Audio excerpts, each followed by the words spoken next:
আমার নাম রিমি। খুব সাধারণ একটি মেয়ে, স্বপ্ন দেখতে ভালোবাসি, কিন্তু বাস্তবতা বরাবরই আমার সেই স্বপ্নগুলোকে কাটা পিছানো পথ দেখিয়েছে। ছোটবেলা থেকেই দেখেছি মা সংসার নিয়ে কতটা যুদ্ধ করেন, আর বাবা তিনি ছিলেন আবার যেন ছিলও না। সেই অভিজ্ঞতাই আমাকে শিখিয়েছিল জীবনে নিজের পায়ে না দাঁড়ালে কেউ পাশে থাকে না।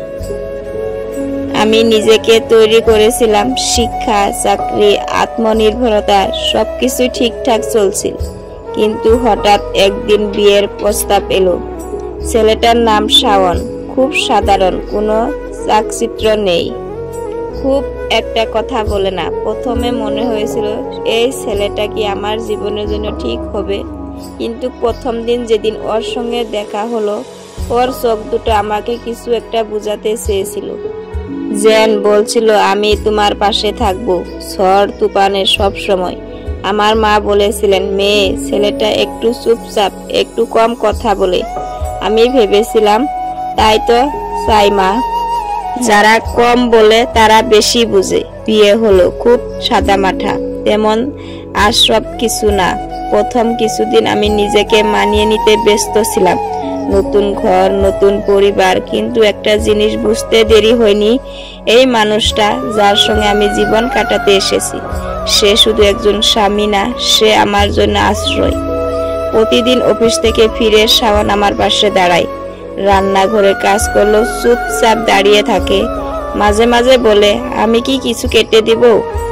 সেই কথাগুলো যেন আমার ভিতরের ক্লান্তি দূর করে দেয়। একদিন আমি বলেই ফেললাম, তুমি সবসময় এভাবে সাহায্য করো কেন?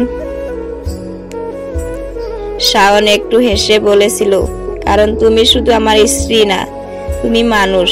মানুষ ক্লান্ত হয়, কষ্ট পায়, সেই মানুষটাকে একটু শান্তি দেওয়াই তো ভালোবাসা।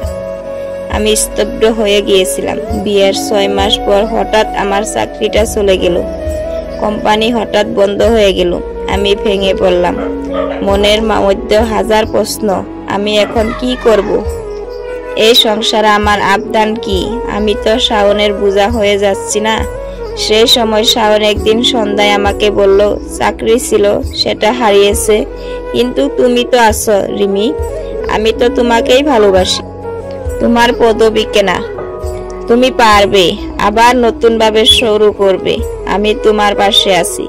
এই কথাগুলো আজও আমার মনে গেঁথে আছে। শাওন নিজে হাত ধরে আমাকে অনলাইন কোর্সে ভর্তি করিয়ে দিল, সময় করে আমার শিখার সঙ্গী হলো। সন্ধ্যাবেলায় চা খেতে খেতে সে আমার শেখা বিষয়গুলো শুনতো, প্রশ্ন করত।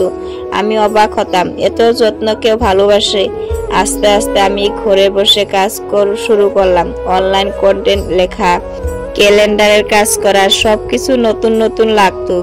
কিন্তু শাওন এর সেই এক কথায় আমার শক্তি দিত, তুমি পারবে।